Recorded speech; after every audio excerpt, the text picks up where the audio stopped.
Hello everyone, and peace of Christ all of you.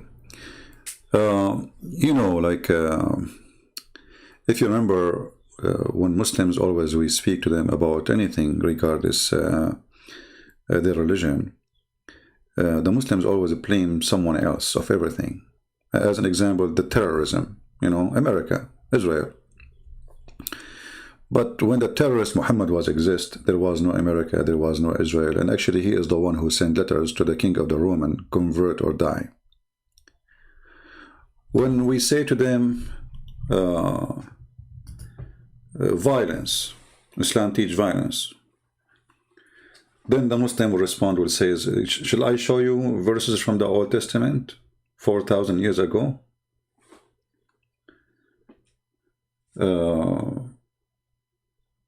I mean, always they have to blame somebody for what they do. Let us say, for the sake of argument, there's other religion believe in violence. That will not make you clear from your violence. I mean, you just said, okay, me and them. That's stupid of you. So they think always by throwing something on someone else. When you show me a verse from the Old Testament 4,000 years ago or 3,000 years ago, and I show you today, we are talking about time where everybody lived by the sword, died by the sword. And in a time, supposedly, we became way more civil. Today, not 4,000 years ago. So look what Islam did. The Middle East was way better than before Islam. Before Islam, the Middle East was in different level. All Muslims agree that Muhammad himself used to work for his wife, and this is before she became his wife. What happened to women after Islam? You see, they say to you that Arab, they used to abuse women, which is a lie, because women in the Middle East at that time, they were masters, and Muhammad was a servant himself for a woman. There was queens and leaders.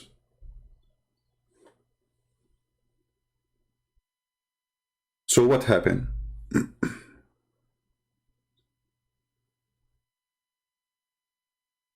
You know what I mean? What happened exactly?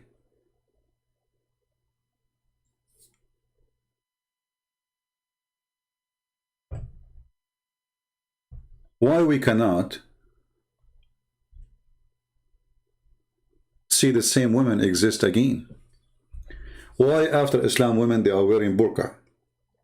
Before Islam they were not. Was the Arab at that time different from the Arab today? Was the Arab jumping over each other, and like when they see a woman in the street they jump on her?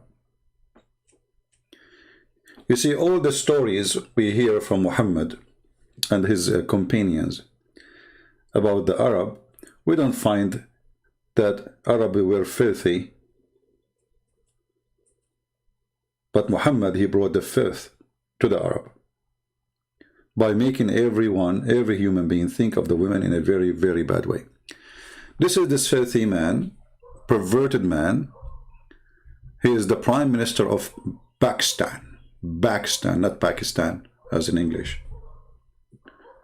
So Pakistan Prime Minister, he is as a Muslim, he is a genius, and he found out why there is a lot of rape in Pakistan.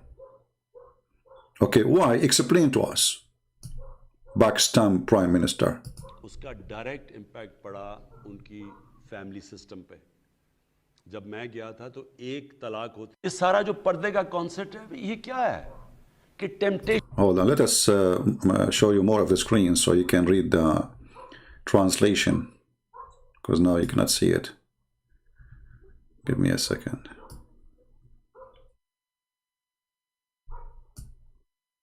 Okay, now.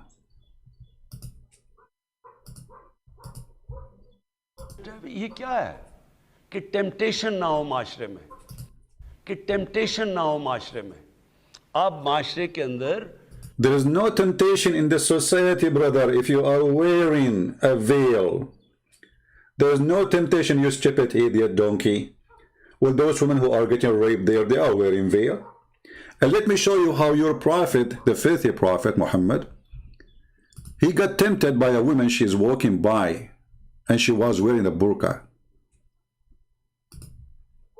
Was she? She was a Muslim woman wearing a burqa.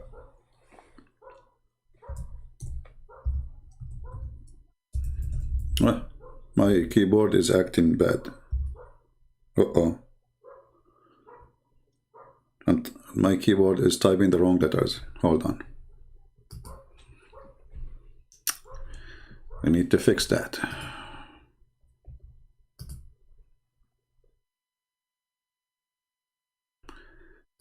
You see how this filthy religion function? Can you believe it? So if you wear a veil, we will not rape you. Listen, Muslim women.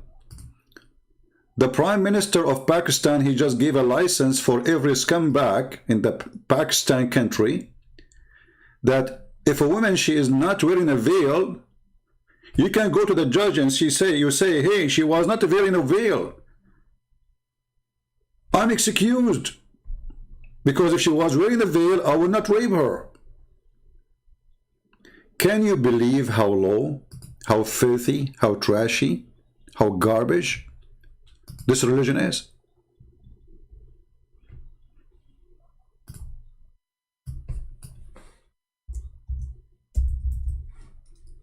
Can you believe it?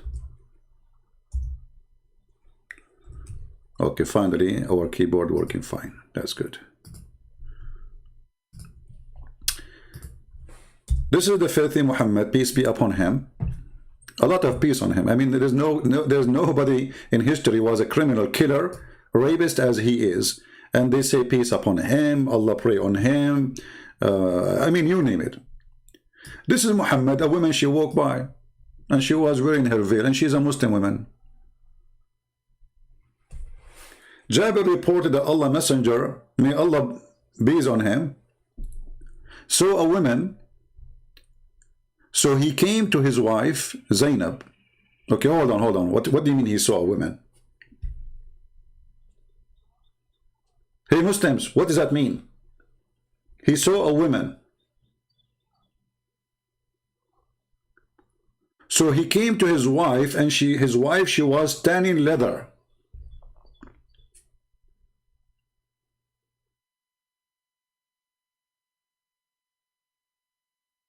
And he forced his wife into sex. You know, imagine, I don't know if you know how the villagers all days, they used to do tanning for the leather. It's a very, very tough process. Boiling water, adding color, putting the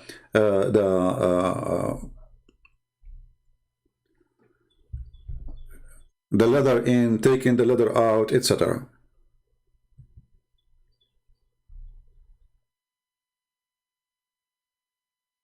Just because he saw a woman. And then what he said, he did not say she is not wearing a veil and she made me horny.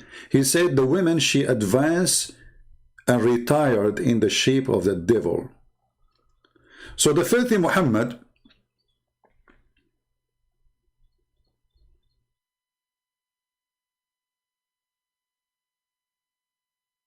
is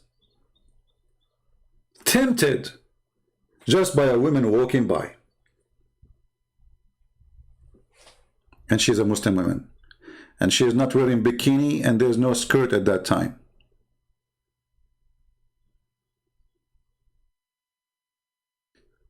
We have a filthy coward here. His name is Muhammad Said. Get out of here. I don't want to see you here.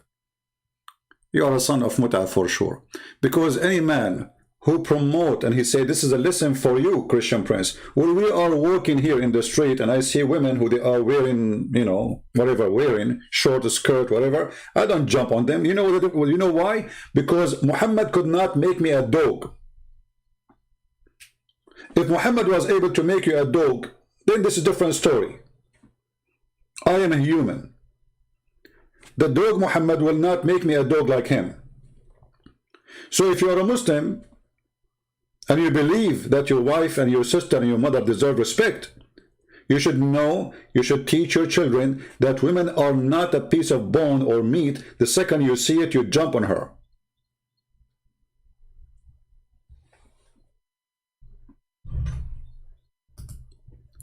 And just to show you the hypocrisy of this filthy man, this is his ex-wife, and this is when she was his wife. So based on this filthy man, his wife, she should be raped.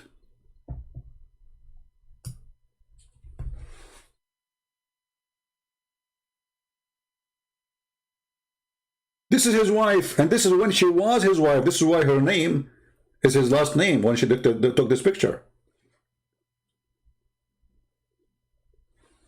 It says Jamima Khan, feet. This is the wife of this man. So he's asking people, if you see my wife, please rape her.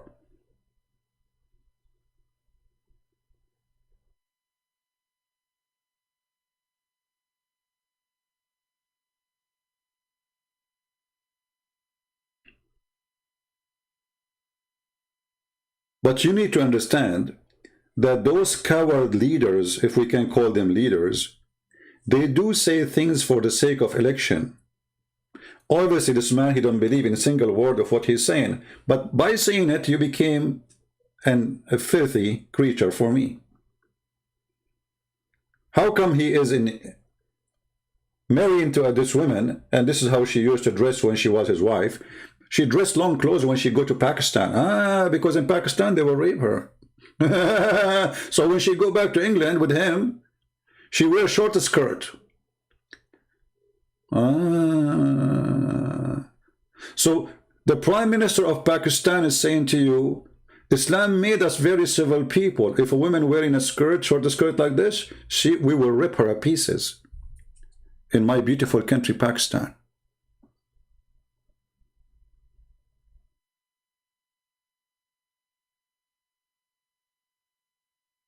We know. That's why I'm saying when she was his wife. Somebody's saying to me she divorced him. Well, thank you very much. Do you want a picture with him? Actually, I put in the screen a picture of her with him.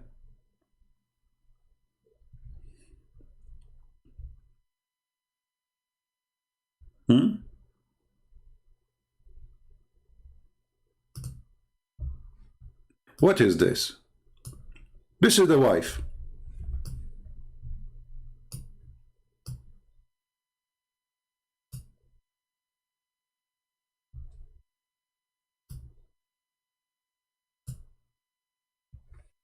This is the same wife.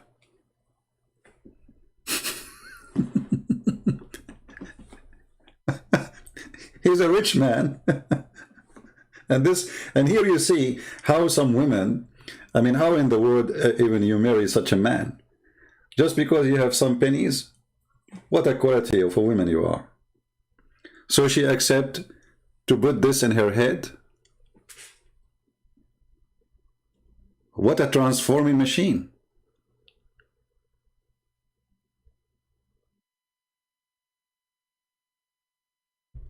When she was his wife,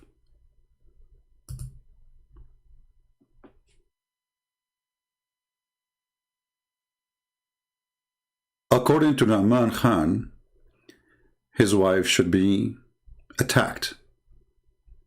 She's showing her hair, and she's showing her chest, and she is not wearing a veil, as you see.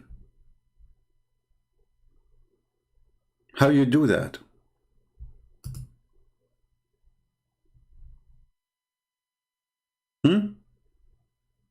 Veil. He is saying you need to wear a veil, not only like wear conservative clothes.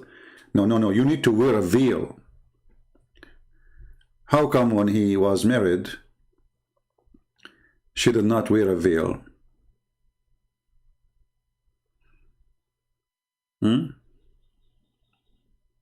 What was the problem? He could not control her? She was controlling him? He was a bad Muslim? He repent to Allah now? Or because he knew what kind of people he have and he wanted to win the election?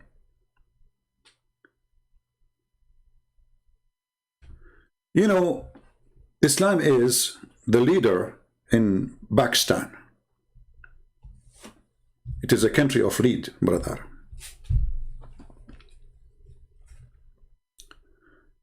A lead in morality, and because Islam is taking over the country. I mean, Islam took over a long time ago. And because Islam took over, my friend, this country became very moral. To the point, Pakistan became #1 country in the world searching for porn.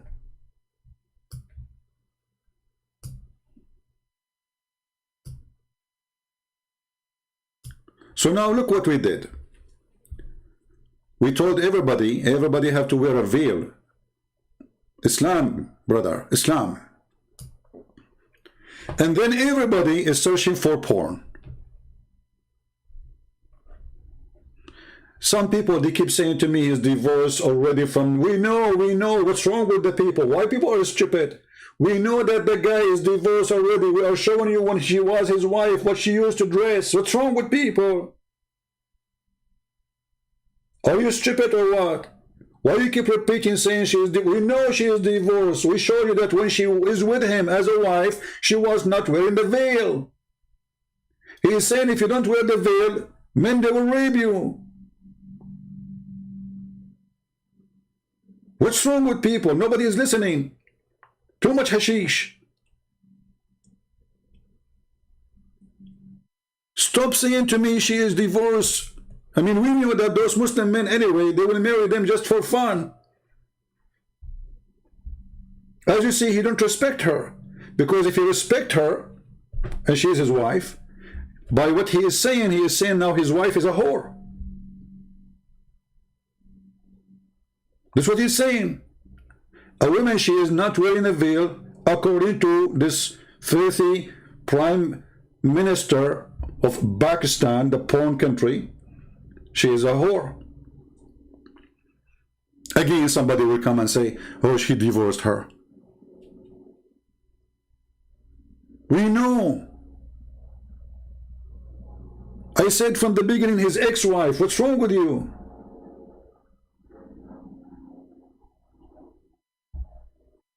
Drink some coffee if you're still asleep. So, if Islam is a religion of conservative, and Islam is a religion of making you behave, and Islam is a religion of controlling you to be a good person, why Pakistan is #1 nation for sex search? And it's called, according to, this is Fox News, Pornistan. Do you see it? Pornistan.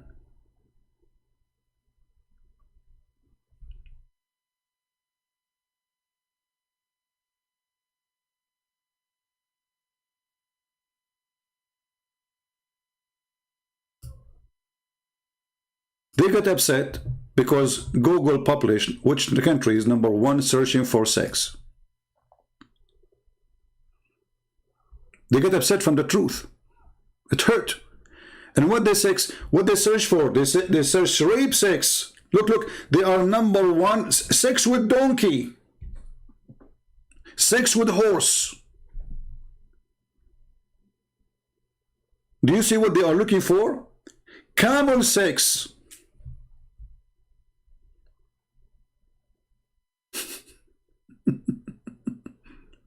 Camel sex.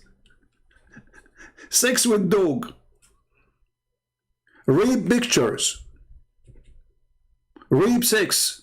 Child sex. So they are teaching the world about morality. And Islam, brother, we made us conservative, brother. But in every one of them phone, there is nothing but searching for sex and porn. What does that mean? That means Islam does not make you better, Islam make you worse. You became obsessed with sex, and you live for sex. Islam strips you from your humanity.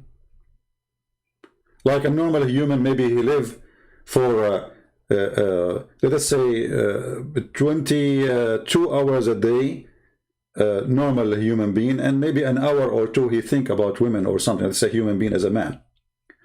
With Islam, you are still thinking about it 24 hours. Your heaven is porn.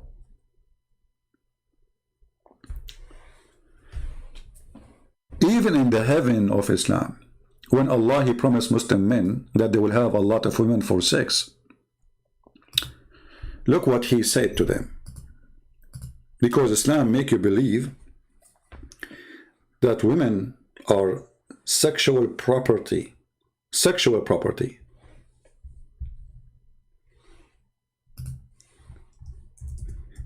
Even in the heaven of Allah, women who Allah, He gave them to you to have sex with them, to rape them, they are not allowed to see other men. Chapter 55, verse number 72. So the mentality, the filthy mentality, is traveling with you to the heaven of the filthy Muhammad, aka Allah. Even there in heaven, which supposedly there's no sin, a Muslim is worried somebody is looking at my wife. There's a comedy, there's a Muslim guy, made by a Muslim, by the way. This comedy is made by a Muslim. A Muslim guy, he went to go a picnic with his wife and his kids. So he went there early, nobody was there. And then a group of people sit in the right. So he put a curtain in the right side.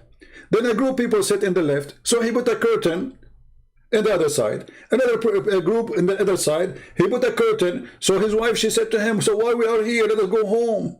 We are sitting between 4 curtains.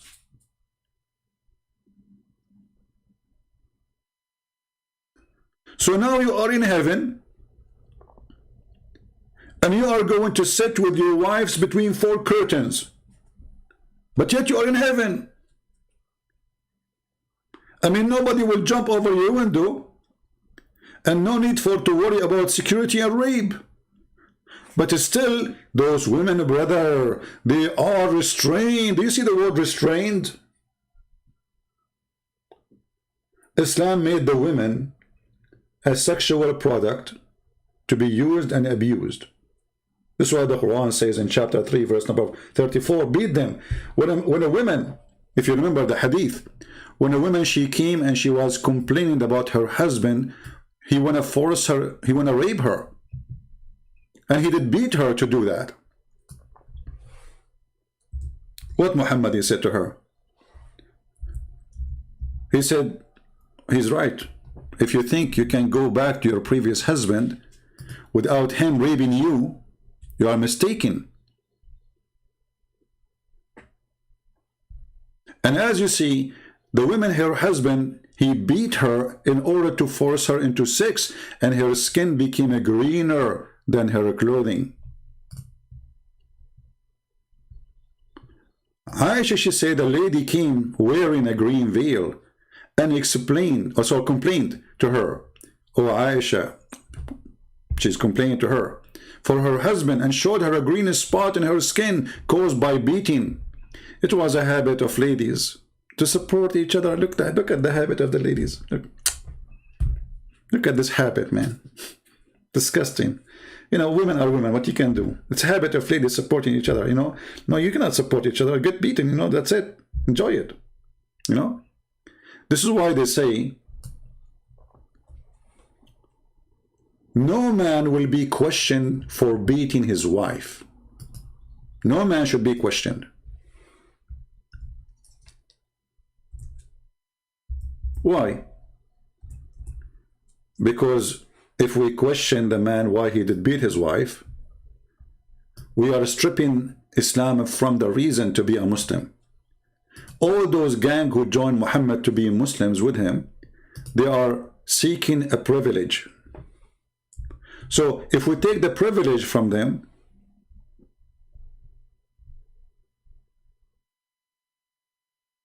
they will leave Islam. All the privilege we see in Islamic cult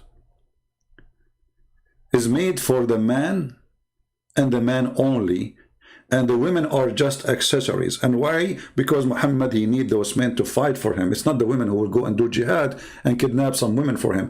Even when Muhammad, he asked them to go and fight the Roman, he says, attack the Roman and get the blondie girls.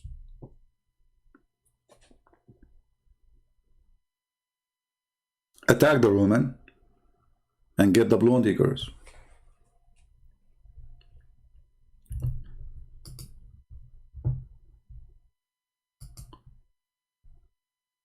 Is Muslim women now saved from rape? If there's rape in Saudi Arabia, oh yeah. Here we have a very well-known person. A Muslim lady was raped by her father-in-law. I thought Islam will prevent rape. She is raped by her father-in-law. Well, this is what Muhammad he did? He had sex with his daughter-in-law.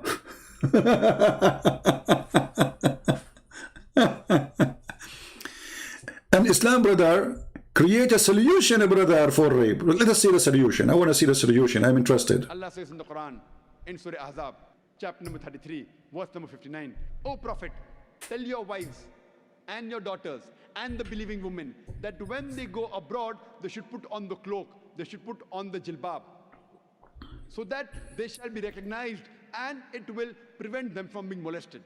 Quran says,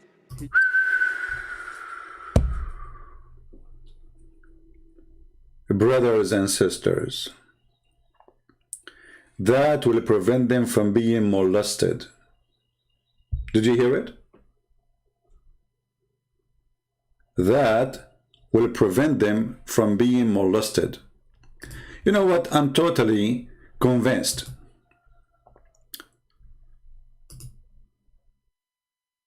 that if those women are wearing the jilbabiya, I mean, this is stupid, by the way, because jilbabiya is not the veil. Jilbabiya is a dress everybody used to dress at that time. In the West, in the East, it doesn't matter. Stupid idiot donkey. But let us show you,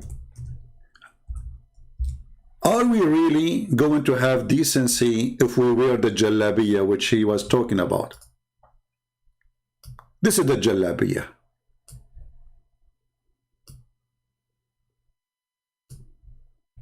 Do you see it?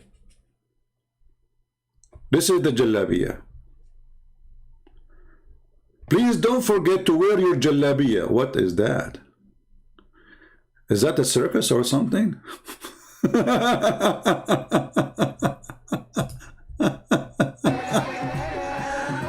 boy. Okay. Brother, they are wearing jalabiya. And look, brother, all of them, they are wearing hijab. And if you listen more, you will see they are going to recite Allah, Allah, Allah, Allah. Jalabiya, brother. Jalabiya, brother, can solve all the problems.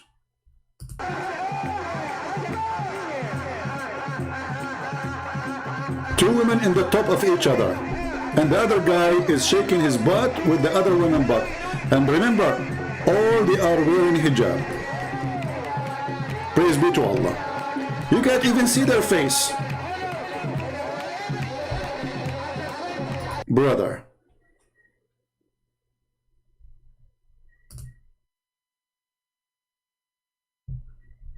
we are Muslims. We don't do what the kuffar do, brother. We don't. You like it, you don't. We don't. We are different. Islam teaches us, brother, a lot of things. I mean, I have to skip some pictures because some of them, they are totally weird.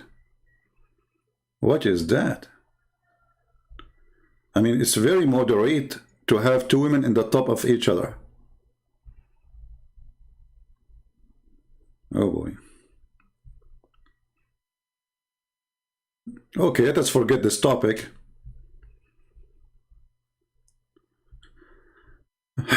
All right.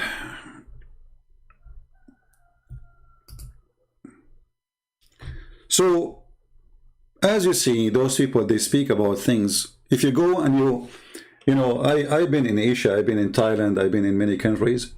And in the month of Ramadan, everybody from Saudi Arabia, you find them in Thailand. They go in the Philippines, they go, etc. Seeking what? Are they seeking the beach? Are they? No, everybody knows what. Prostitution. And they come back with all the AIDS they have and etc. And then they sleep with their wives.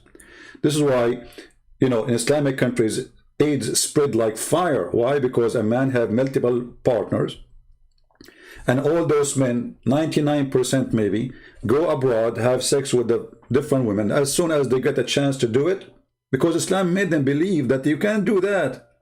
You see, in Islam, there's always a solution to have sex with someone else. Muta, as an example, as a solution. A zawaj friend, a friend, you know, they call it zawaj friend. What does that mean? Oh, brother, I cannot really have sex with this woman unless she marry me. So we can marry for a few days as a friends. And then, brother, we have sex. And then when we are done, we go. That's it. Bye-bye. Bye-bye. You know? Or even travel marriage. If you have my book, Sex and Allah, you will see how they legalize all kind of prostitution, but they call it marriage. They call it marriage. The one saying to me, stop mocking, get out of here. You are a follower of the mockery prophet. The one who called women equal to dogs and donkeys. The man who said women are coming in the image of the devil and they live in the image of the devil. The man who says all non-Muslims are najis, filthy, dirty. The one who says they are kuffar. I mean, all the names you call us and then you talk about mockery. What a coward you are.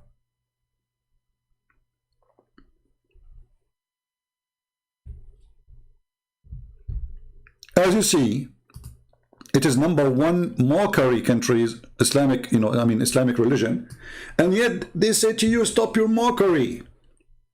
I'm not making a mockery.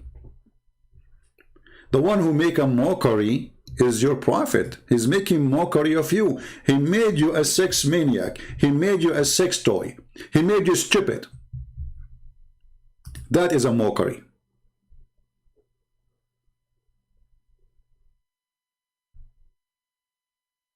If your sister one day, she go and somebody see her hair, and then somebody rape her, well, don't blame the guy who raped her, because simply, you know, she is not wearing a veil.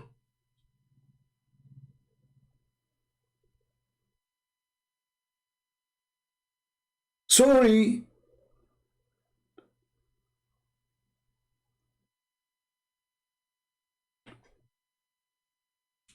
We just heard Zakir Naik telling you how to prevent rape.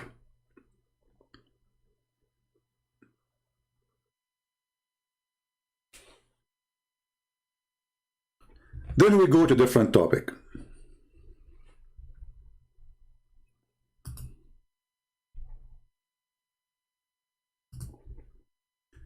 Pakistani Prime Minister says abusing Prophet Muhammad equivalent to the Holocaust cause denial. Look at this. Brother, what do you want to say to us? What do you mean, brother?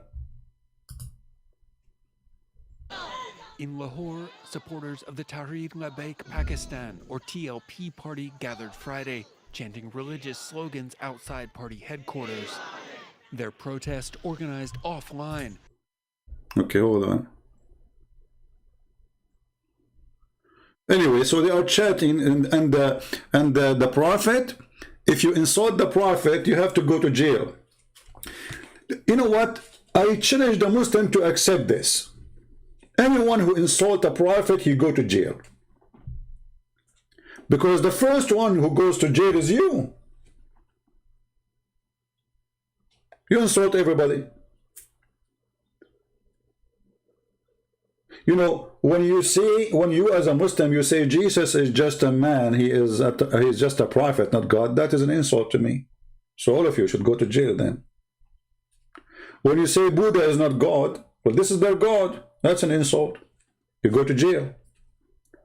When you say the gods of the Hindus are fake, you go to jail. Do you dare to do it? Look who's talking.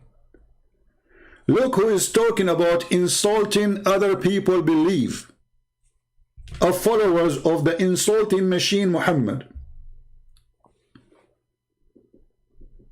وَإِنَّمَا الْمُشْرِكُونَ نَجِسٌ. Those who don't believe in Allah, they are najis, filthy, disgusting.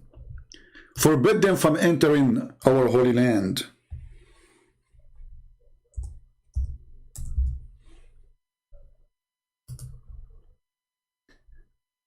no-go zone.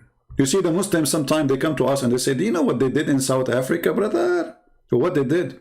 The white men, they go in the bus, and black men, they go in the bus, different bus. Well, you have this long before South Africa, based on religion. And you have it until now. And actually now the new crown prince, I think he opened Mecca for non-Muslims. Islam is collapsing. The rules of Islam, nobody want to believe in it. And this is why I want this crown prince to become the coming king, so Islam will fly as soon as possible from Saudi Arabia.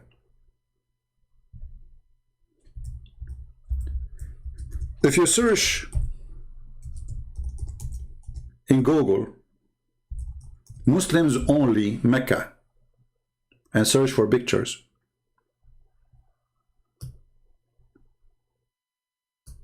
do you see it?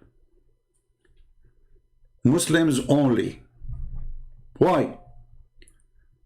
Because the Quran taught Muslims that we as a Muslim, we are supremacist. The rest are dogs and cats and animals for us. Actually, there's a guy, and we played this video before.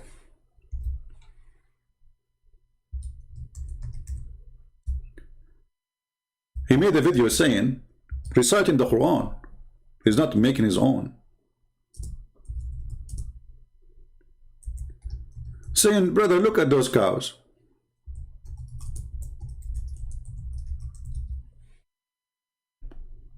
Look at those cows. Which one is better? At least those cows are useful. At least those cows, we can get milk from them. Basically, I want to introduce you to the supremacist cult, racist cult, who believe that they are a race and it is higher than every other race. some friends that we have over here. We've got some cows, as you can see. They look a bit vexed. I'm not going to get too close because they look a bit aggy. It's the cow gang. Three look like they're on this thing. Basically, brothers and sisters, just seeing the cows reminded me of an ayah in the Quran where Allah subhanahu wa ta'ala describes the people who are misguided. Allah subhanahu wa ta'ala says they're more misguided than the cattle. They are more astray than the cattle, right? Than these cows. And if you think about it, brothers and sisters, a human being, right, who doesn't believe in Allah subhanahu wa ta'ala, he has less value than these cattle right here. Because at least from this cattle and these cows, you can get milk. At least from these cows, you can get leather. You know, you can get something from them. There is some benefit that comes from these cows. Despite how, you know, if you look at them as an animal, you know, alhamdulillah, they're a blessing from Allah subhanahu wa ta'ala, but they're not the most intelligent animal. You know, they're not the most, you know, like you can see flies all around them. But a person who's misguided, a person who's astray, a person who doesn't worship Allah subhanahu wa ta'ala has less value on this earth than these cows. Because these cows, like I said, at least they produce some fruits, some meat can come from them, some milk can come, some leather can come. But what is going to come from a human being who is misguided? What is going to come from a human misguided? Look, he have a Mercedes-Benz behind him made by the human being who is misguided. This donkey, he have a Mercedes-Benz behind him made by the kuffar. The camera is using, made by the kuffar. The clothes he's wearing, all of it is made in China, made by the kuffar. The phone he's using is made by the kuffar. Even the cows there are owned by the kuffar. And he's asking you, what the kuffar provide, brother? At least the cows, they have milk. Well, this is a question I want to give it to you. What do you provide? Can we milk you? Like the Prophet Muhammad was squeezed by the angel 3 times and no mayonnaise came out? This is the supremacist cult. They believe that they are the highest, and don't blame them. This is coming all from the garbage of the filthy Muhammad. He is the biggest criminal. Muhammad, he told them that you are the best of mankind, Muslims. And because you are the best of mankind, I give you authority to go and bring everyone is not a Muslim and put a chain around his neck like a dog. The Quran chapter 3 verse 110, the supremacy verse. The supremacy verse of the Arab. You are the best of mankind. And when the Muslim, they say to you, this is for the benefit, brother, for the benefit. But they will not tell you what benefit we are talking about. Read carefully. You are the best people ever raised for, between two bracket, the benefit. You see the benefit? Oh, come on, do you see the word benefit? Benefit, brother, of mankind. And they will cut you there. They will not tell you what this is mean. They will say, see, the Muslims been ordered to be given benefit for mankind. And then says, the best for mankind are those who bring them with the chains round their necks till they embrace Islam. And by doing that, we force them to convert to Islam, brother, and they will not go to hellfire. Look how merciful this religion is.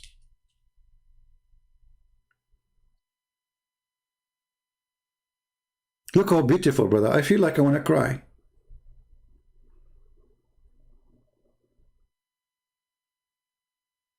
And then you will find a bunch of atheists and feminists and all this crazy stuff.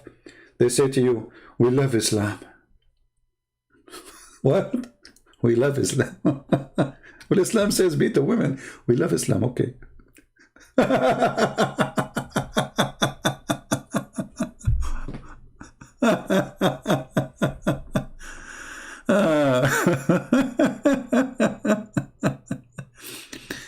This is a supremacist cult. They've been taught and they've been trained to believe that they are the best of mankind and everyone else have to die or convert or become a slave. Choose one. Which one? For me, I believe I would love to die as a man of a freedom. There's no life for coward. No meaning. Coward. You live like a dog. No point of this life. Somebody's asking, saying Islam is a growing. My friend, Islam is dying so fast. Islam is so dying so fast to the point they are trying to silence those who expose Islam. Do you see? All of this is a sign of a clear weakness. When they go crazy, stop insulting the Prophet, because this was not used to happen before. Nobody dared to say anything. Things are changing. Islam is dying so fast.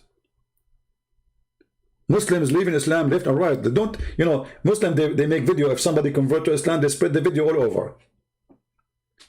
But when somebody leave Islam, he will not make videos, because this is a religion of terrorism. According to Al Jazeera TV, there's 6 million Muslims leaving Islam a year. Al Jazeera TV. And the sheikh was crying, saying, nobody have the right. Nobody have the right to make Muslim leave Islam. But they have the right to make you leave your religion and come to Islam, right? But we have no right to make you leave Islam, brother. 6 million a year, and this was many years ago. And now with the satellite, and now with the internet, and now the Muslims, they start seeing the stupidity and the garbage of Muhammad, and they are leaving left and right. And they think by doing more aggressive things, they can stop it. But as you see, anything now happening in this world is going to be in the social media in 2 seconds. ISIS exists for the last 1400 years, but nobody saw a video of ISIS before.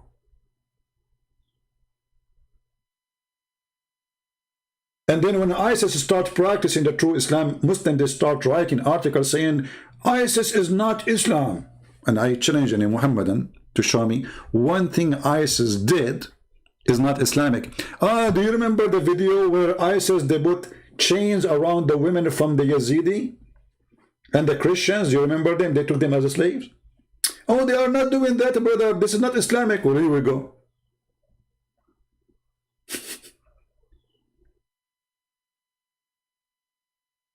Slaughtering, killing, raping.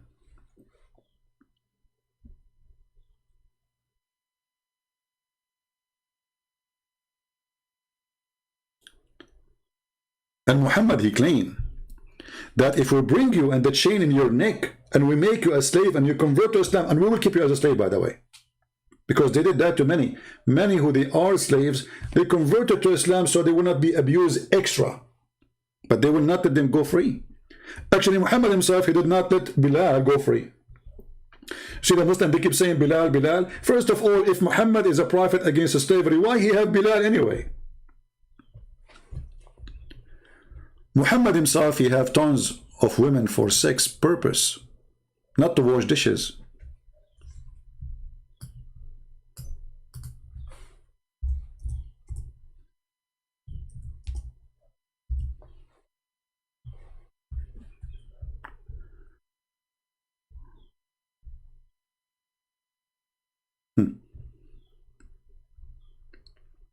I used to play with dolls sometime of the messenger, and he entered upon me, and we have the girls. Look at the translation. The English translation says girls. In Arabic it says jawari, my slaves. You see how they lie even in translation just to cover up?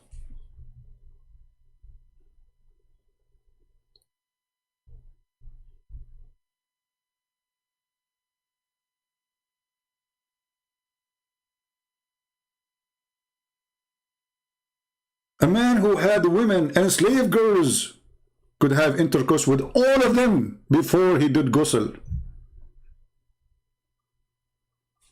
Do you see what we are talking about? A man who have wives and he have slave girls, he can have sex with all of them.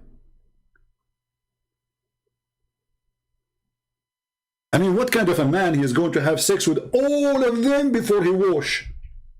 How many? How many times you want to have sex?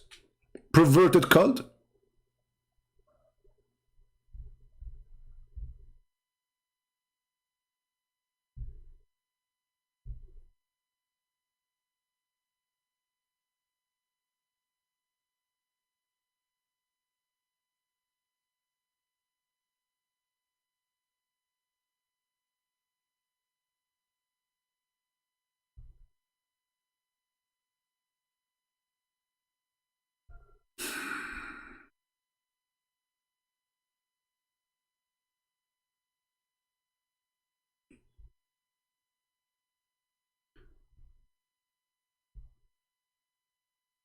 Muhammad and the faith of Muhammad. I noticed that the messenger of Allah was missing. Oh, Muhammad is missing. Like what? Muhammad is missing? And I thought he had gone to visit one of his what? Sex slaves? How many he have?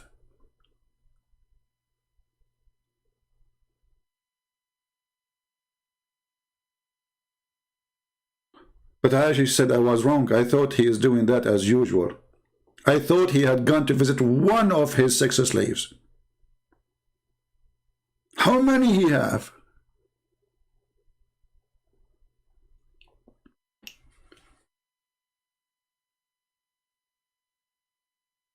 You notice right away that the second you join this cult, you will become a sex maniac. You know, like, do you know the display in a store? In the display, when they want to sell a product, they have a spotlight. What is the purpose of the spotlight? Is to get your eyes' attention on where the light is, and then you will see the product.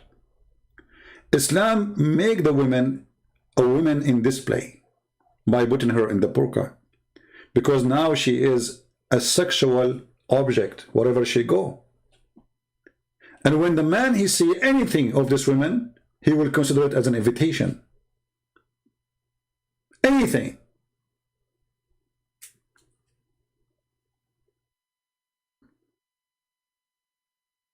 Oh, she showed me her face. Oh, I see her hand. The man, he got aroused.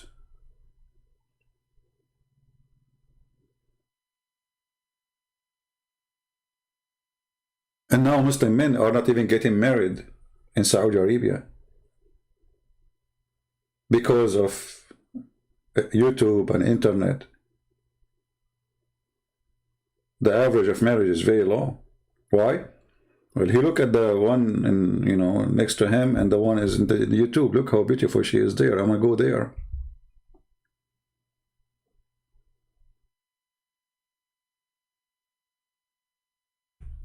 I remember when I was in the Middle East,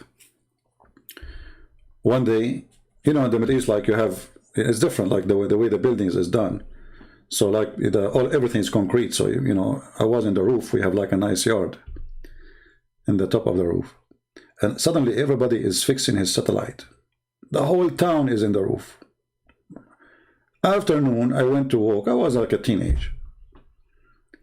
And then the kids who they are in my age, they say, did you change the direction of satellite? I said, why? They said, because the 6 channels, they are in different satellite now. And then I understood why our neighbor Sheikh Muhammad was changing the satellite, and why the other neighbor, and why the other, everybody is in the roof. Everybody. When I saw them in the roof working satellite, I said, what happened? So I went downstairs, it's working, everything is working fine, you know, TV is working. But the porn channels, brother, they are moved to different satellite. So everybody is adjusting his satellite. This is why Islam did not bring anything civil to the life of a human being. Wherever Islam goes, filth come.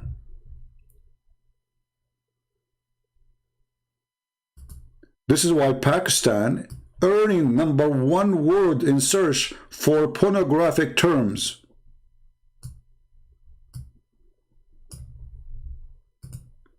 And notice here in the article they are saying that the Muslims are so upset from publishing this in the internet. They were so upset from Google, so now Google will not do it again, supposedly. So Google saying Pakistan is #1 in the word search for pornographic terms, outranking every other country in the world. Pakistan is top dog in search for per person horse sex. I wonder what is making you excited when you watch horse sex. You are a person who prays 5 times a day to Allah. And now you have a break from work. And you want to entertain yourself.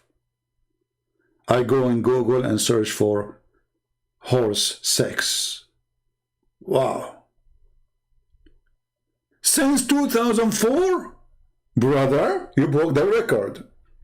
Donkey sex since 2007.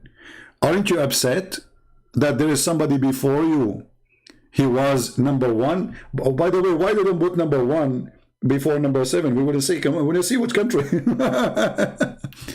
And then since 2007, rape pictures. Between 2004 and 2009, rape 6. Since 2004, 6 child sex. But this is a country where everybody wore burqa. So obviously, Islam and burqa is making you more obsessed and mad with sex. It did not make you a better person. It did not provide you with any solution.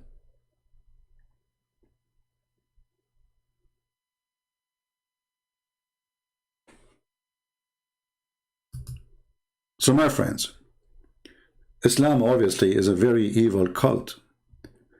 And Islam made the women a sexual object in everywhere, in every verse in the Quran. A Muslim want to join jihad for one reason, not because he believes in Allah just to get the versions. There's tons of videos of Al-Qaeda and ISIS, they are quoting what their prophet says. Brother, when you enter heaven, brother, women, they will jump on you. One, she will be sucking your, and the other one, she will be sucking, and the other one, she will be sucking, and the other one, she will be sucking. I mean, what sucking? They will suck. Are they bad women or what?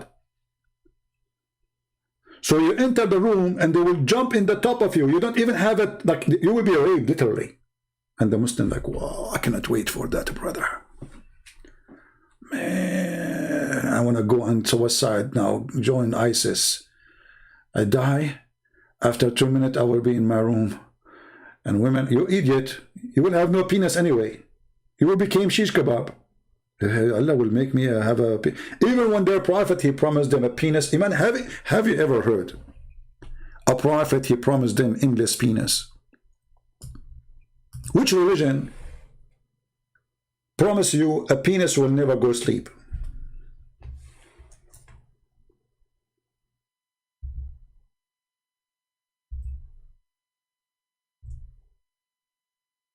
Huh? Just I'm wondering, what is the religion which will make you hear such a thing? What kind of a prophet?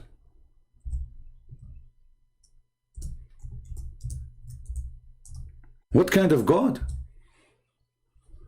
Why this God is so obsessed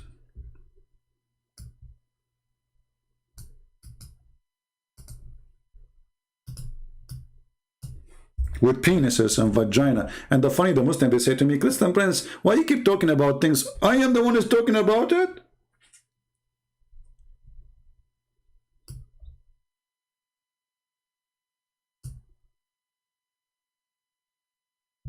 I'm not talking about it, it's your prophet. I'm just reading what he's saying. They will come and say, why you keep talking about sex, sex, sex, sex? Are you obsessed with sex? Show me one thing in your religion except sex. What is in your sex? What is this? Okay, now I became a believer. I'm going to go to heaven. Have you ever heard Allah told Muhammad that your penis will never go sleep? He told him that. This is the holy message of Allah by the holy message of the Prophet to the holy believers. Brothers and sisters, you will have a penis will never go limp. Good news. We.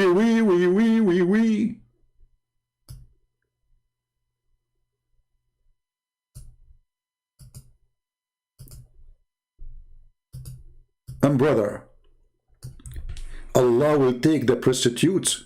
By the way, there's a good news for prostitution according to Islam, because Allah, if you are really good looking, according to Islam, Allah will import you for sex to make the Muslims happy.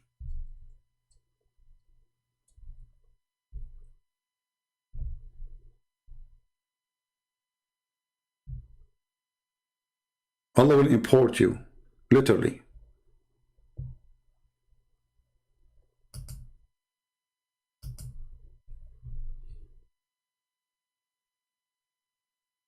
Inheritance of hellfire women. Allah will take them from there. Why? Because those women, they have nice, desirable front passages. I don't know what is that exactly. Muslims, anyone can help us? What is the desirable front passages which is going to qualify you to get a job in the heaven of Allah, and you will enter the heaven of Allah even if you are coming from hell? And what is the connection between those desirable front passages and your penis will never go limp? There's any connection? This is a decent religion, brother. We follow Prophet Muhammad. He taught us decency, and we are decent. Even when they're God, He will resurrect people from the ground, from the death. You saw the video, right? Allah will do ejaculation. Allah will do what? He will do ejaculation. And then his ejaculation will cover the earth, and then all the dead will come. And I have a video about it already. And actually I was playing a video of a Muslim who was questioning this story. I heard that this guy, he deleted his video, right?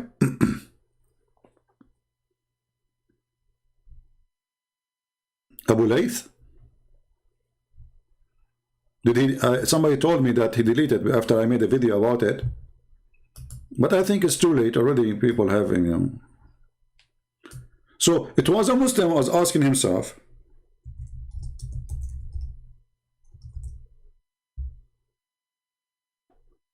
What kind of a prophet saying that? He's not talking about the prophet. He's saying he don't accept the hadith. You see, when the Muslim, they see something very stupid,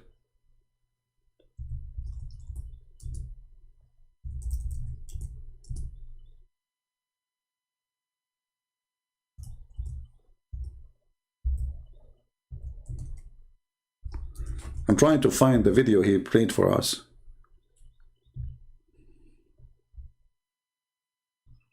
Well, I find my video is not the video he said. Oh boy.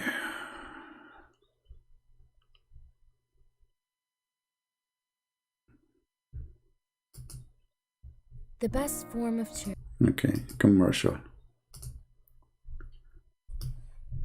The guy, he could not believe that this is an authentic hadith. And he was trying to, like, come on, this is no way. Nonsense is that?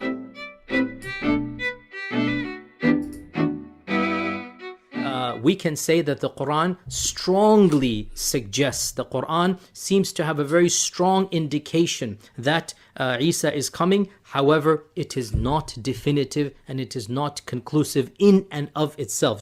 Abe Salo, this is strong. Strong, people, strong suggestion. Pay attention. Just from the language of the Quran and just from the context of the Quran, we give it the presumption, but not the certainty. So that's the strong suggestion Jesus is coming in the Quran. It's not actually anywhere in the Quran, but khair, strong. As for the hadith, this is where, of course, the issue becomes crystal clear. Then the hadith, there's no doubt now. Doubt has been killed. There is no doubt. The number of Sahaba from whom this hadith is narrated is around 10 or so. We have Abu Huraira, we have Jabir ibn Abdullah, Ibn Mas'ud, Ibn Umar, Aisha, Samura ibn Jundub, Imran ibn Hussein, Abdullah ibn Abdul ibn As, Hudayfa, Thawban, and in fact one or two more. There's a hadith of Ibn Mas'ud. He mentioned Ibn Mas'ud. Ibn Mas'ud. First of all, Ibn Mas'ud begins by saying that the Christians claim Jesus will come back.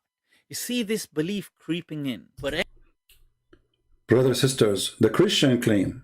I mean, when I say those people, they are ignorant in their religion. Stupid and do not know what they are talking about. The Christian claim, brother. The Christian claim. It's not the prophetic claim. Brother, this is the Christian claim. Brother, the prophet said, I swear by Allah, the one who have my soul, that the son of Mary, Jesus, will shortly descend on you. And this, by the way, this is a false prophecy, because he said, Liyushikna, which means it's almost there. Not only is going, it's not a prophecy about the future, it's almost down. Do you see it? The Christians say, I mean, this would happen when you get a kid trying to refute somebody he have knowledge. anyway, check this out. Check this out. More interesting, people. I want to bring your attention. Elaborate detail on the end of time. What's going to then happen is, look at all of this. What will, he goes through in, details. This is going to happen. That's going to happen. A wind is going to come. Ya'juj, Ma'juj are going to come. People are going to die. All this stuff. But then what's going to happen after this utter destruction? Now, this is the hadith. He was saying, Yahya Yasir Qadi, that we can't question with reason. Put together, too many of the Sahaba have narrated it, and therefore predominant Sunni methodology basically is that mutawatir ahadith are certain. Yufidul qata'. It's not dhanni, it's not something that is subjective, it is something that is certain. The notion of rejecting mutawatir ahadith simply because it is not rational, right? That's to me the fundamental difference between this strand of Islam versus the bulk of Ahlul Sunnah or the bulk of Sunni Islam. So, now check this out. What does the hadith say at the end? When there's utter destruction, how will this be brought back? Then Allah will now I have to translate this, so brace yourselves, people. Allah will send, there's a fluid from beneath the arsh which will ejaculate like the sperm of men.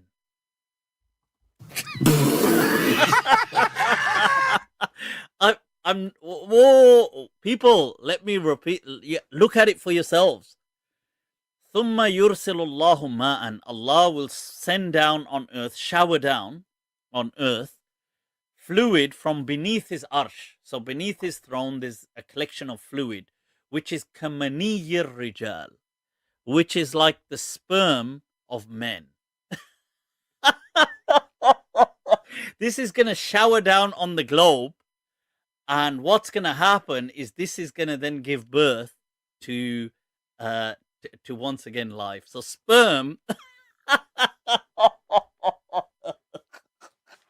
So for that, people, I had to yeah. So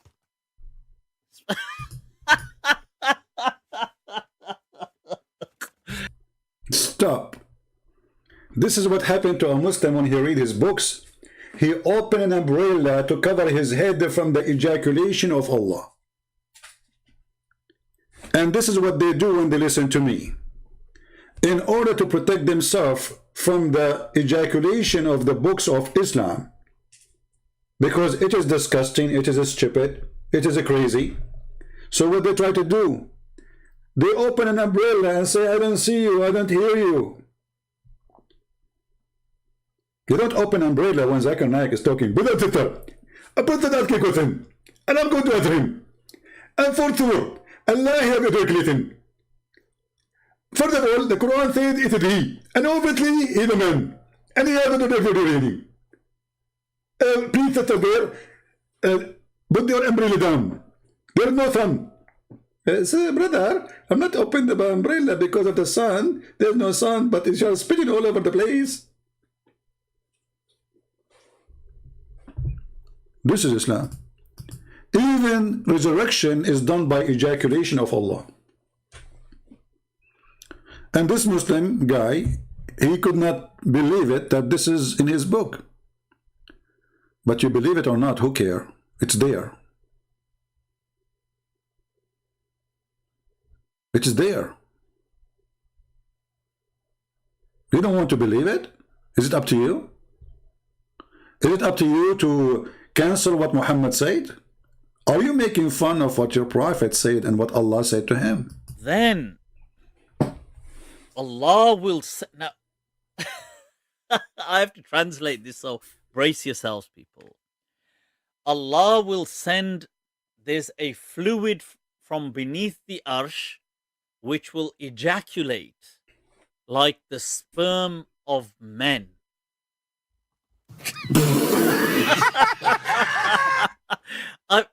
Whoa, people, let me repeat. Look at it for yourselves.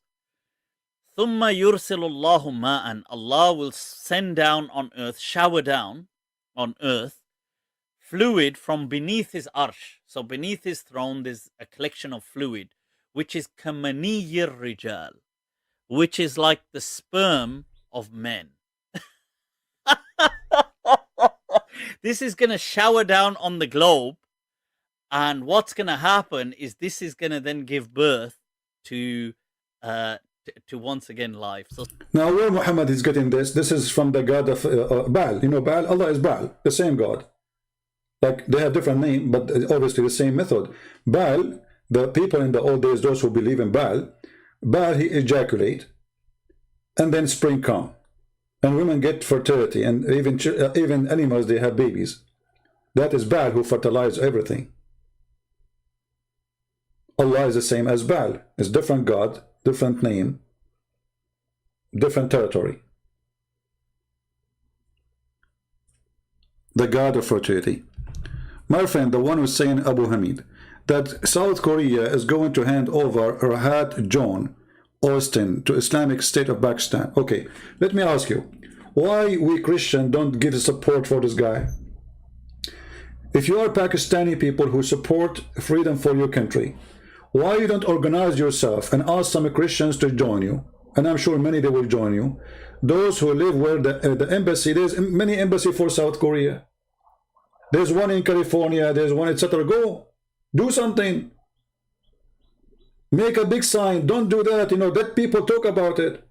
If you want to help this guy, do something. Posting in a chat only is useless. If you want to help this guy really, if we really care for this man to be saved from deported to Pakistan, and we know what will happen, and I wonder why even South Korea would do such a crime when this country majority is a Christians. So stop complaining, do something. Those who care, they do. Not only they talk about it. And please next time don't say the word ex-gen. Don't shorten the name of Christ. Christians, not ex-gen. We are not X and Christ is not X.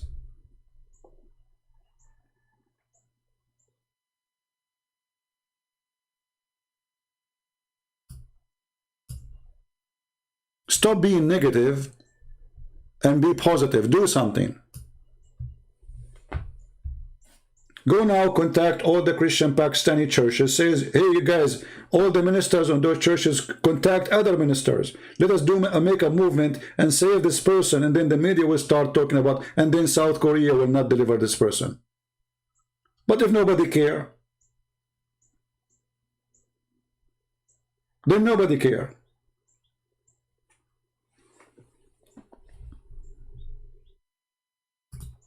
And remember one thing. If you think that you can do nothing, you are mistaken. If you think you are just an individual and you are weak and you are not important, you are mistaken. You are weak when you decide to be weak. And you are strong as army when you decide to be strong. I can show you in my email how many strikes I got from Pakistani government complaining to YouTube.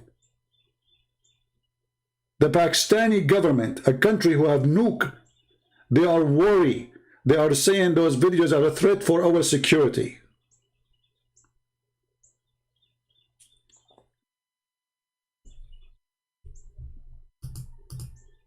You Christians are weak when you decide to be weak. When you decide just to watch. You are strong when you do something about it.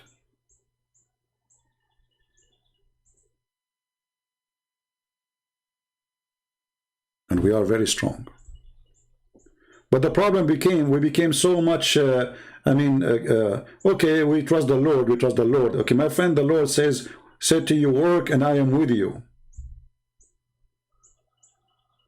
The people of the Lord are working people.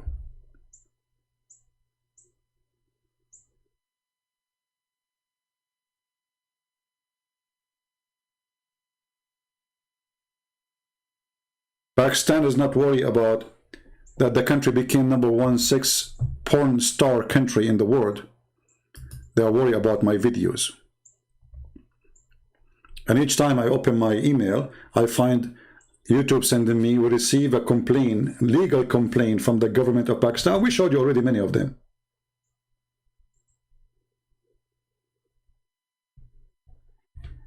No, I don't want to unblock Saeed. Let him go. We are done with this kid. You say it one more time, I will block you too.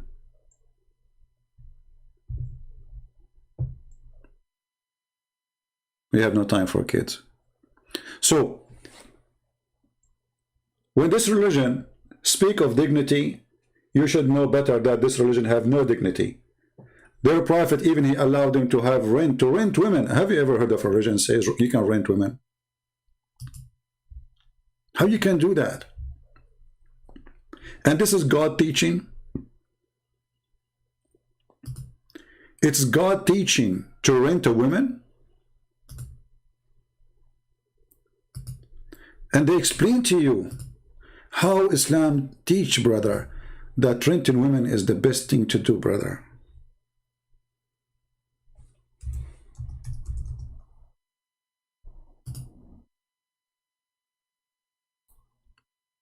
renting women.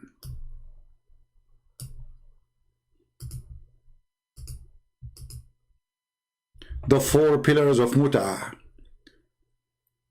Okay, what is the 4 pillars of mut'ah?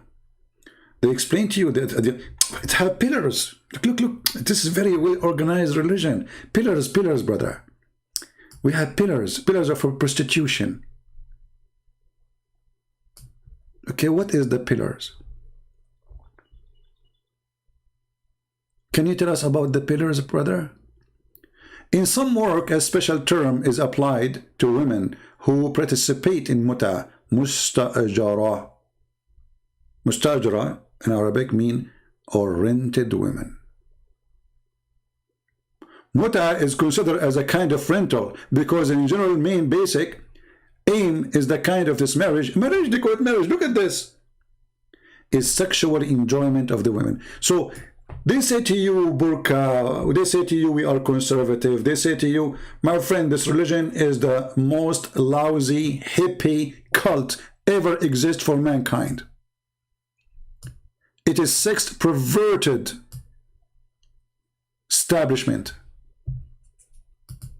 From sex with the children, to sex with men, to sex with women. And by the way, there's a guy, he posted, like in Ezekiel, it says that the lust and have sex with the, etc. And the, my friend, you stupid idiot, this is about a city. This is about a city, this is not about a woman. You are stupid and don't like your prophet. The whole city.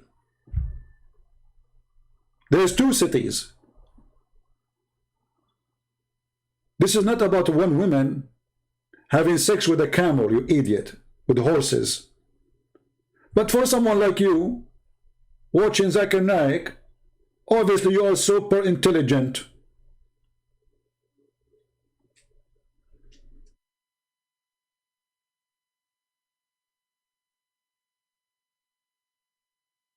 Actually, we have a clear verses in the Bible that if you have sex with animals, what the punishment. In the Quran, there is no such thing. I challenge you to show me where in the Quran it says if you have sex with animals, you will be punished. You will say to me in the hadith why Muhammad trying to copy the Jews. I can show you the fatwa. It says that having sex with animals during the Hajj will not destroy your Hajj. Your Hajj is valid.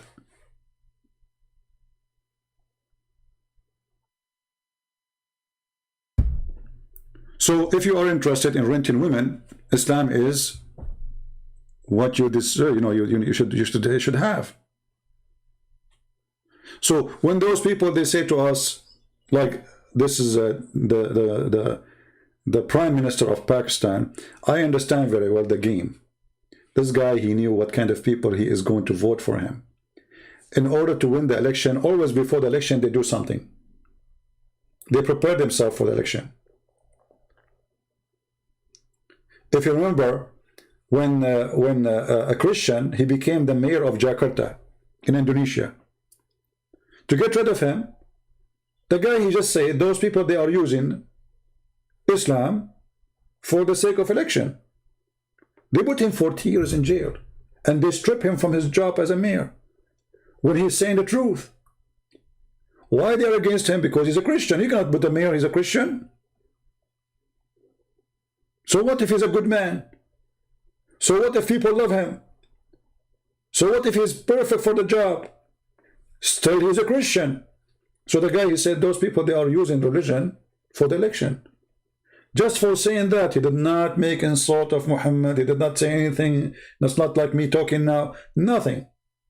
Because of what he said, they are using Islam for election, for politics. They strip him from his job. They send him to jail.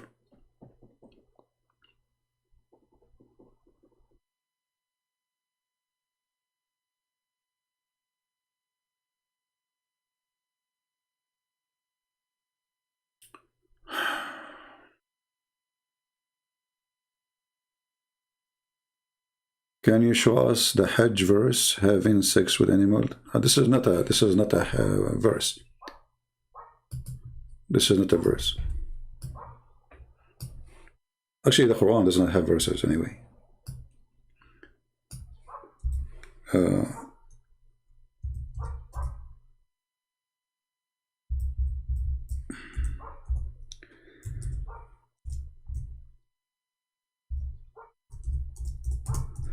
Let us see.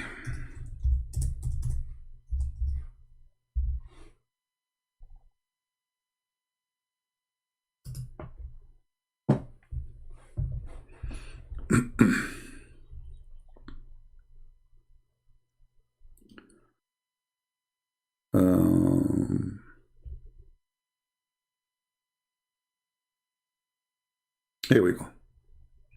And I will give you a link, for those. But this is not a verse in the Quran. Quran doesn't speak about this.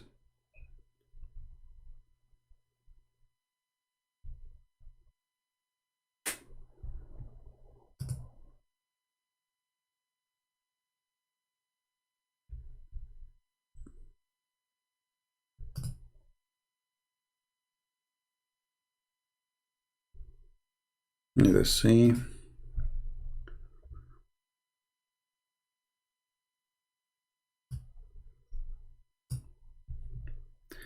I will give you the official website. This is official, actually. This is islamweb.com. This is the fatwa number 214033. And this is the date of it. ولا فرق بين الوطء في القبل أو الدبر بين آدمي من آدمين أو بهيمة.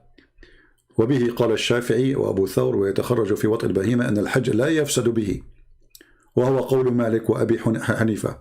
So, two Islamic Sunni sect, the biggest, and I think this guy, the Prime Minister of Pakistan, he's a Hanifa, saying that if you have sex with an animal, that will not make your Hajj invalid.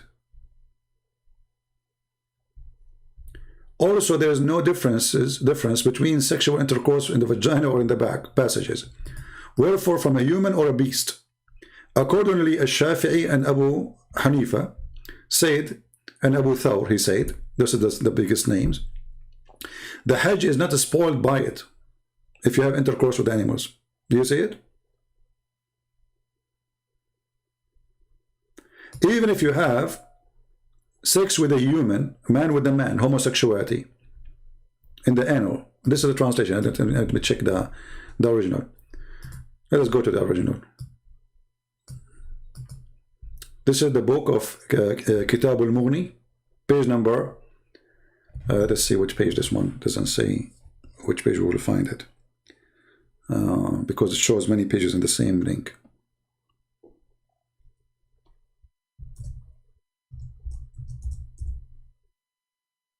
All right, here.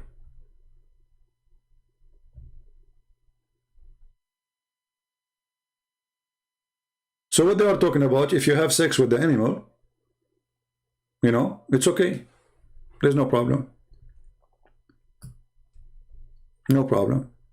And this is 2 or 3 of the biggest sect of the Muslim Sunni. The Muslim Sunni, there are 4.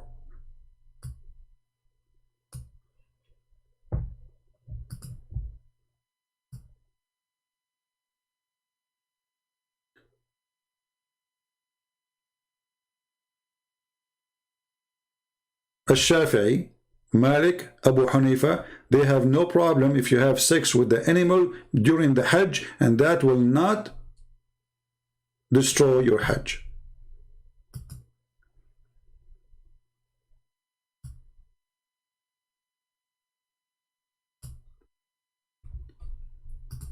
What do you want more?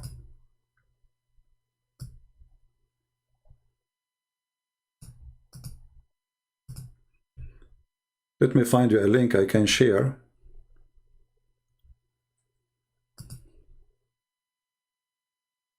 Here we go. This is a link we can share. This is better because it shows you the hadith directly. But it's in Arabic. You have to use Google Translation. You can save it in your reference. All right. And this is a very official Islamic website. This is islamweb.net.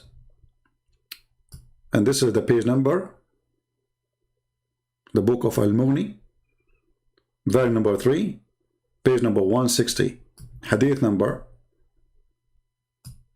2387.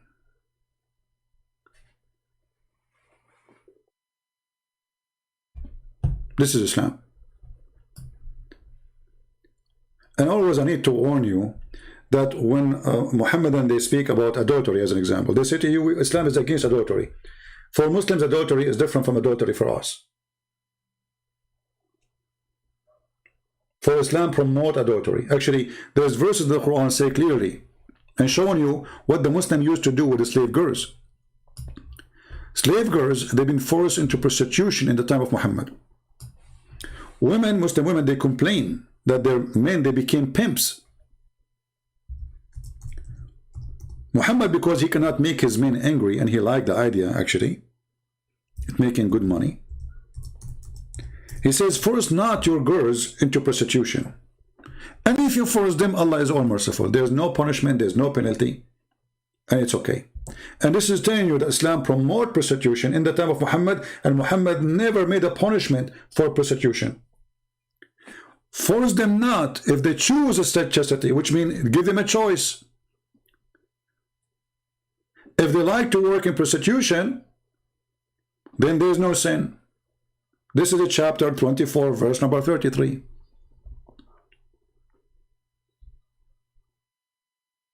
And if you force them, Allah is all merciful.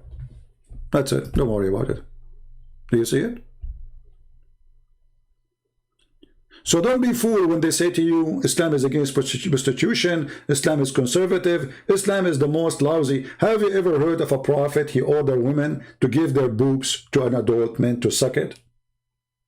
I mean, what kind of conservative religion this religion is?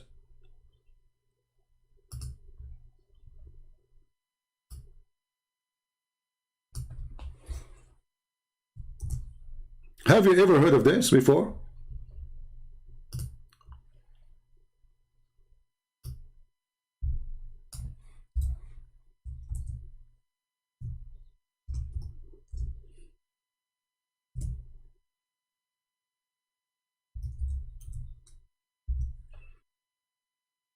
Let us see. Each time Aisha, she want to have somebody to enter her house to meet with her, you have to go and suckle the nipples of her sisters or her nieces.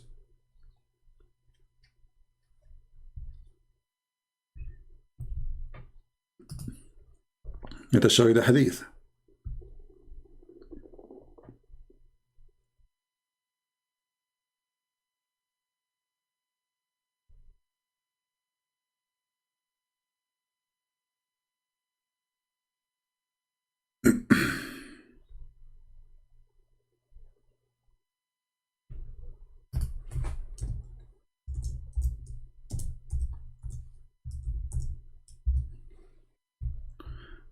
Let me find it.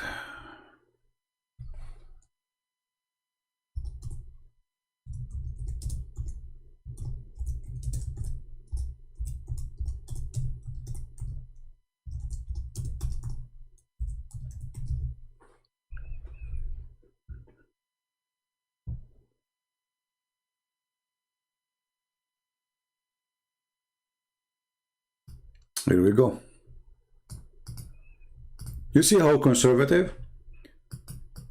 So we Muslims, we force women to wear burqa, and the burqa will prevent you from prostitution and prevent you from temptation, but we order our women to give their boobs to strangers.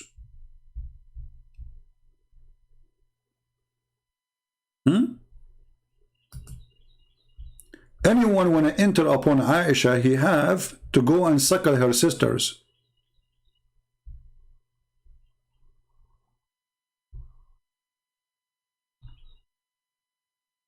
And look at the first translation, give milk. It says give milk. Give milk. Give milk.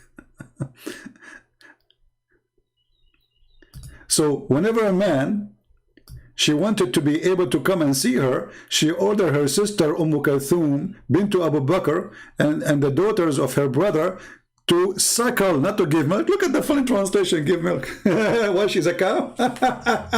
Hey, brother, drink my milk, and that will make you able to see the wife of the Prophet alone in the bedroom. The word suckling became give milk. Perverted cult. That is Islam, my friend. Give milk, huh?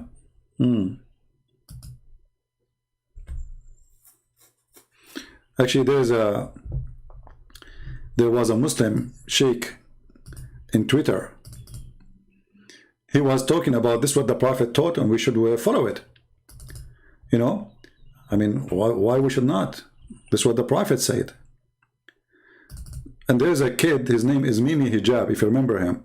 This guy, he said, because I said the same thing to a Muslim woman. He said, sexual predator, Christian Prince. Sexual predator. And then look at the coward. Look. Okay, can I suck your wife tit and make her haram? He is debating with the sheikh. The sheikh is reading the hadith of the Prophet, ordering Muslim women to give their boobs to strangers. Mimi Hijab, who said that because I said the same thing, but I did not say to the women, I said to her, suckle me. The Prophet says, suckle me. He made video, says, Christian Prince, sexual predator, brother, sexual predator. And look at the filthy coward. I said to the women who called me, who she said that Jesus was doing the same for his mother, she is filthy. They said he is sexual predator for quoting their prophet. And now look what he's saying. Okay, can I suck your wife? And then a Muslim, he said to Mimi Hijab, what kind of mannerism are these? Shame on you, Muhammad.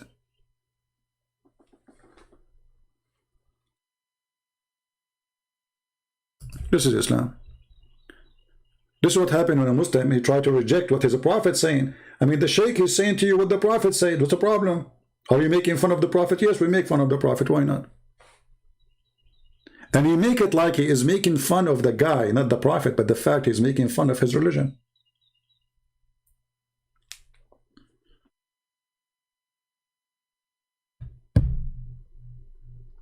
Right? So, I want to say thank you guys for being here. I appreciate you all. And by the way, those who are downloading my videos, somebody says that he downloaded the video from somebody and that buddy, flag him. First of all, I say to the one who flagged that person without saying his name, it's not right to flag other person because you yourself taking my videos. Now, if you are saying I'm serving the Lord, then you should ask people to download your video, even if you add the translation, and this is your work. Because remember, this is my work too. So if you are truly serving the Lord, you are not worshiping yourself, then you should not be upset from people downloading the video which is made by you and they load it different place. You should be happy for that. But if you are not serving the Lord, then you are serving yourself. You want to worship me. So if somebody take my video, that is my video then, that's me, I'm worshiping myself. Don't claim that you are serving the Lord. You are just serving yourself. You want just more subscribers. So if somebody did that to you, tell people about what he did, because obviously he's not serving of the Lord. At the same time, don't download from him, download from me. Here we go. I will finish, download it. All right? Always you need to remember to stop, if you are really a person who believes in Christ, not to think about yourself. I don't care if I have 1 subscriber or 10,000 or 1,000,000. For sure I like more, so more people will come, right? But at the end of the day, all your subscribers are mine because they are listening to me anyway. Is it about numbers on my page or numbers everywhere to people they can see the truth? Are we trying to serve the truth, serving the Lord, or we are serving a person who have his own ego, who want people to worship him? If you are a servant of the Lord, you wash the feet of the people. And this is how we wash your feet, with knowledge. We cleanse your feet from the dirt of this earth. So my friend, be a servant for the Lord, don't be a servant of your own.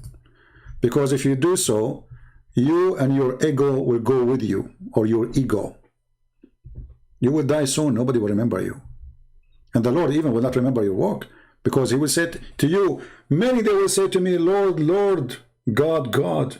I say, depart away from me, I do not know you. They said, we did all the work for you, we did even miracles in your name. He said, you did not do it for my glory, your glory. So don't be one of those. Serve the Lord from your heart. Love the Muslims. We don't hate them. We are speaking against Islam, and we are trying to save them from this garbage.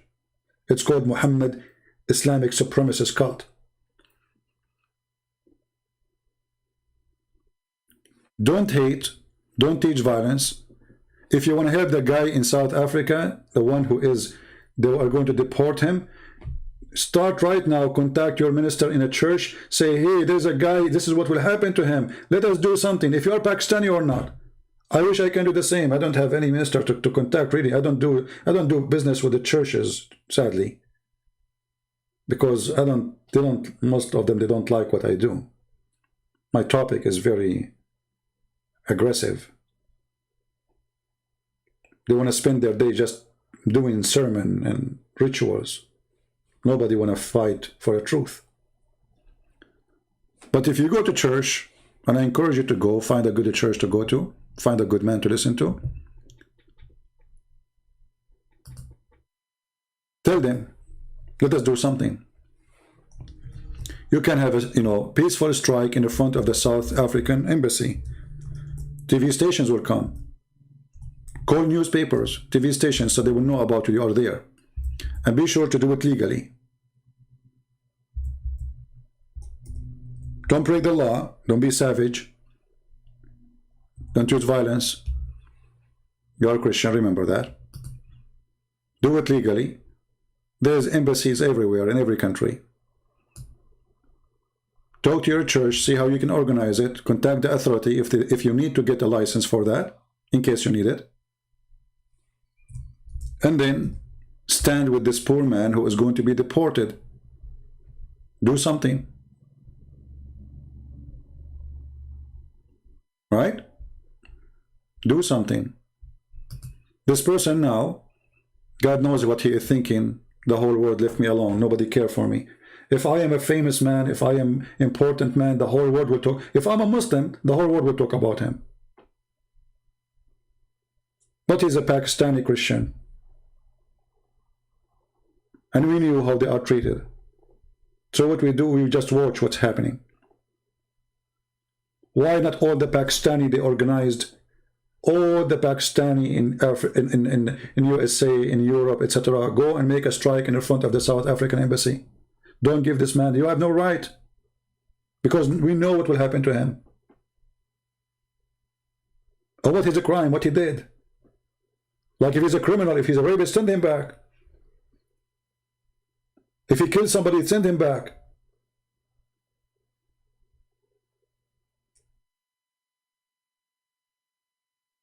But you give him back because of his belief? And this country, suppose, is a Christian country?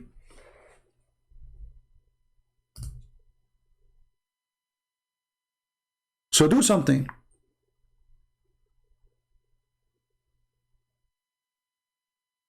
Yeah, contact them, contact, my friend. Just do something, do something. If we don't work, if I don't decide one day that, you know what, my English is funny. You hear Muslim making fun of my English from time to time, right? My English is funny. I'm a stranger. And then I want to go in the internet and I want to debate people. I want to show them the truth about Islam. How impossible the mission. You know what I'm saying? First time I remember I entered a chat room. Just to show you how the mission was very hard on me. I entered the chat room and instead of saying hello guys because my English is funny, I said hello this. I'm going to type it for you.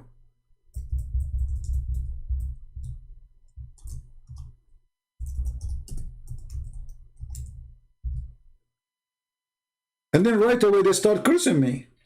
And I said, what's wrong with those Americans? I just said hello to them. I said, hello guys.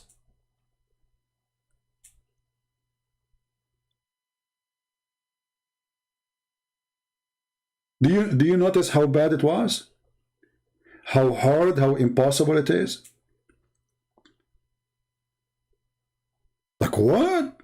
Why they are cursing me? What I did? I felt really bad. I felt like, what happened to them? It's like I put gas on them. Like, what happened? What's wrong with those people? So I went to the second chat room. I said the same. They did the same. Like, what the heck? What's wrong with those people? They are crazy American people, you know? Like, it's not me who was driving in the opposite highway direction. So my friend, sometimes the mission, it sounds like it's impossible. But if you are a person who believes that you can make a difference, you can.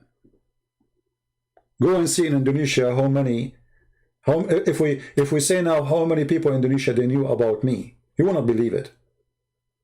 I'm nobody. I mean, who am I? I'm no one. I'm not a bishop. I'm not a priest. I don't have a church to teach in. You know, I'm just a person who have, let's say, I have extreme knowledge of the garbage of Muhammad. That's it.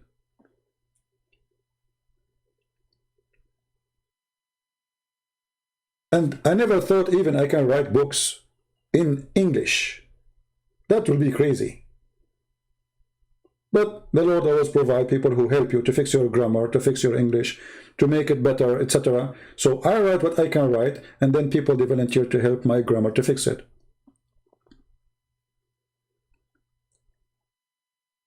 Don't always overthink this way. If you don't jump in the ocean, you will never learn how to swim. You will never.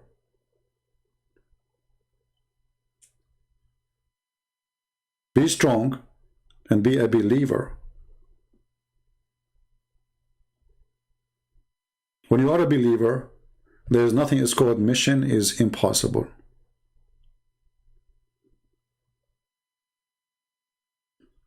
And now we have my books translated to many, many languages.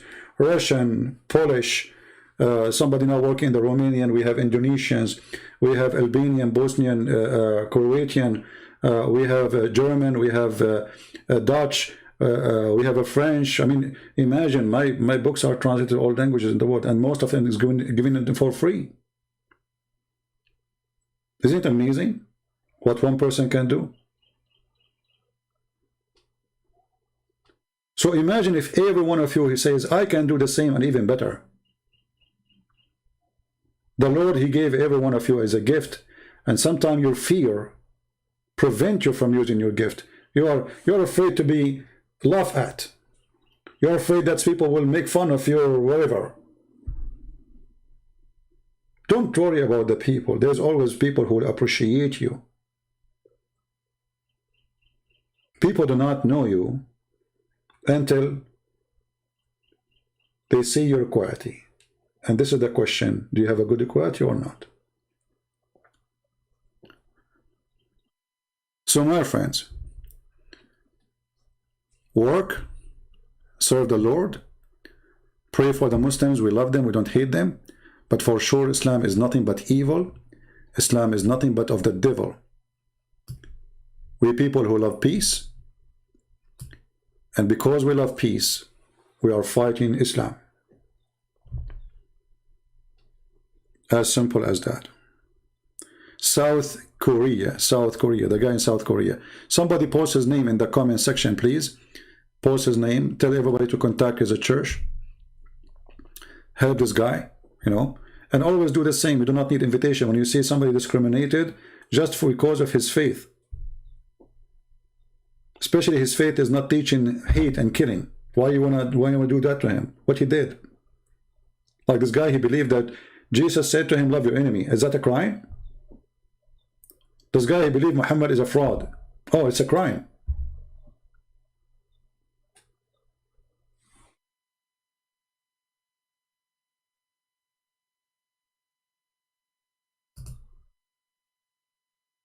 I want to always, by the way, I know that people don't need my thanks for those who support us, because I don't talk about it. Like I go live on air, I should, you know, I never said anything about donation, but I'm very thankful for those people who support us, because if they are not doing that, I will not be able to give my books for free.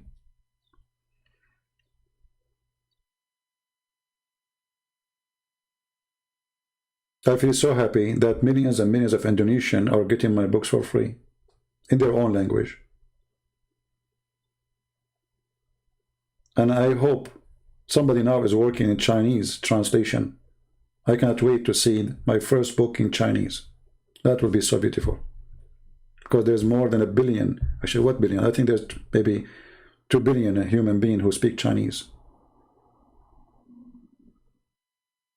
Either they live in China or they live around the world. Read the truth about Islam in the Chinese language. And imagine, all those people who translate my books, they do it voluntarily and for free. See how the Lord always provides you? Do you see how He supports you? I did not pay a penny for any of my books' translation.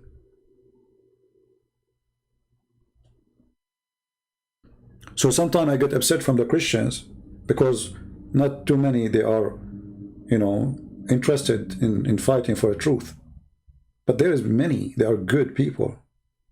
And they are doing really great job, and they did. And they are from all the churches.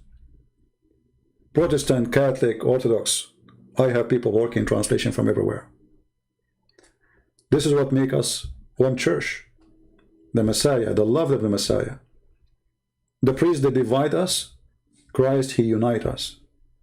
And this is why the devil, he hate me. The devil, sometimes he tried to test me, to make me divide the Christians, as many priests they do. As the Quran said, in chapter 5, verse 14, Allah, He said He will spread hatred and enmity between the Christians until the day of judgment. We will not let that happen. We will not serve the devil, Allah, aka Muhammad. We will not allow anyone to spread hatred between us as a Christians. And even we don't hate Muslims. Imagine if you are a Christian and you don't believe that you should love your enemy, then you are not a Christian. So how you love your enemy, but you cannot love your brother in Christ? Christ unite us. The devil divide us. And based on this, remember this always. Who is the one behind dividing the Christians? It is the devil. It is not from Christ. We are one church. And we have one master. I want to say thank you all of you for being here. May the Lord bless you. And maybe tomorrow we'll have a new topic. Don't forget to subscribe if you did not yet. And if you are already, don't forget to unsubscribe, because Allah will give you blessing for doing that. The good deed, bad deed. Bad cup, good cup, Allah.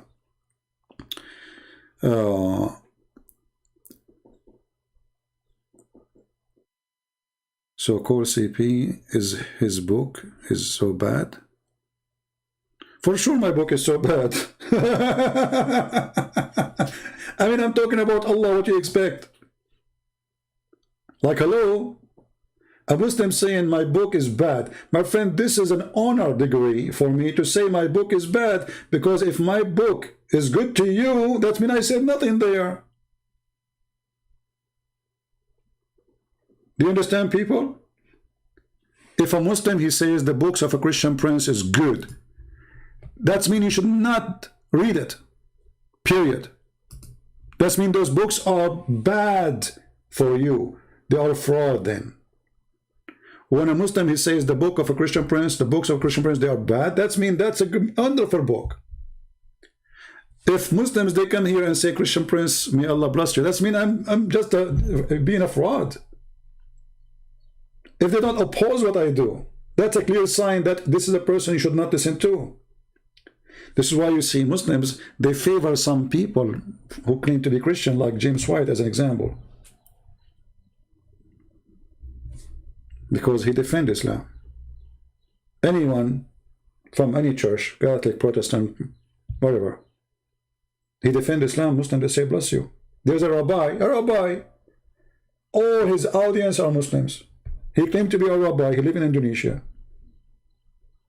You will not find a single negative comment in his videos. Why? Because he defends Islam, he attacks Christianity. Perfect.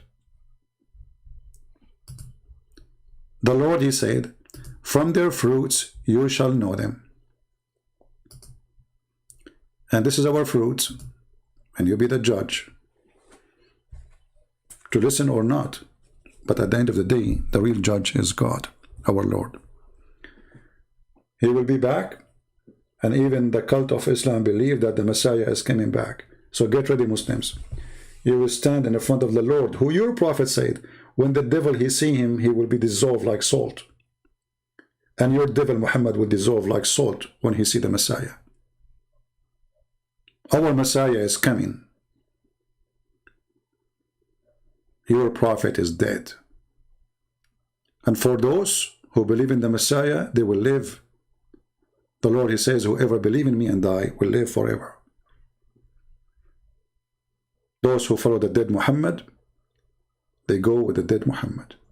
We are following the living Messiah. Thank you very much. Somebody saying your books is the best for beginners. Obese, my friend, my book is good for scholars, not for beginners, because I challenge you to tell me something in my book you know already. For beginners. People are using my books for PhD. Already many people, they ask me for permission to do their PhD using my books. Because everything you saw there, actually all of you are here for what? Because you are beginners, or because you are hearing things you never heard before? How many times you hear Muslims saying, I never heard this before? So what for beginners? Sheikhs, they don't know. So you made me laugh, my friend, when you say for beginners. What beginners? Every page in my books is a shocking information for Muslims, not for you. You know nothing. For those who they are sheikhs for all their life.